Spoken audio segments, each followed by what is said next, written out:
Do you try to dribble and end up doing something else like this? Well, that's what this video is for.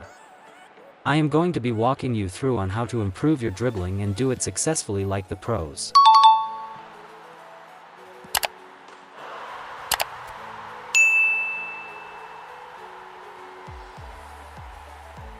I used to be like this some time ago also, just spamming any moves to get past my opponent. It was brutal. It got to a point, I just stopped and played the game without any fancy moves. Made me feel like I was missing out until I went on and got the hang of it. By going back to the basics like double touch, fake shots, and spins, I started to understand how dribbling in the game worked. I have broken it down into 4 tips you should keep in mind. Get familiar with basics, don't do much. This was one of the first things I grabbed and understood. The basic skills like McGeady spin, double touch, and fake shot should be learned well. You can go ahead to training and spend time practicing this. The skill I find very useful is the fake shot. There is just no stopping that move when you've mastered it. You can use anywhere on the pitch, not necessarily when you have a chance at goal. You tap the shoot button and immediately flick the direction stick to the direction you want to make the fake shot. Sometimes you can get errors like mistake shots which makes you lose possession, but it's all part of the learning process and soon you'll have understood the move so well, nobody's stopping you with it.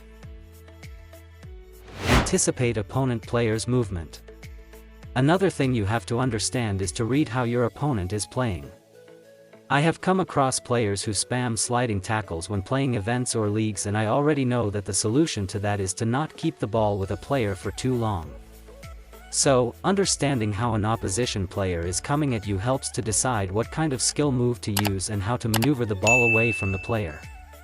In 1v1s during attacks, I use the Ronaldo chop well as it just changes the ball's direction away from the player and I get on with the attack. Work with space. You might not have noticed, but pro dribblers in eFootball dribble with the space around them. What this means is that they calculate the outcome of a dribble before it happens. That way, you know if it is going to be successful or not.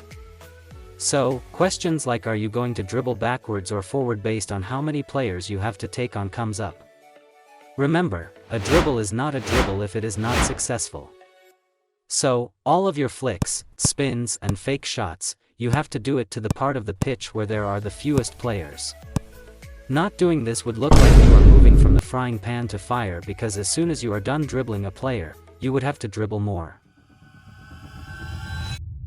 Learn to handle using direction stick with the dash button. This should have a separate tutorial. Sometimes the best and cleanest dribbles don't need any flicks. All it takes is just some simple cutting in clip. You should learn to control how you use the dash button. Of course, we are all in a hurry to go score, but not everything requires speed. You won't get precision from running with the dash. Like for example, if you try to perform a stunning shot while running, there is a very low chance it goes in. You would have to remove your hands from the dash button and then shoot. The same goes for dribbling. At the point you want to perform any skill move, removing your hands from the dash button will help you dribble better and it has a better chance of being successful. I mean, think about it like this, you do want to enjoy watching you tear your opponent apart, don't you? Well, you can't if you are rushing. Savor the moment.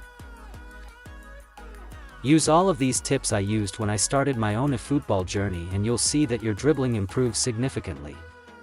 You would have come across other gamers doing these skills effortlessly, but you just have to start simple and with time it gets better for you. We've come to the end of this one. I hope you found these useful. Like the video if you loved it, share to your fellow gamers who need this, hit that subscribe button if you are just coming across my video for the first time, and I'll see you in another one. Peace out.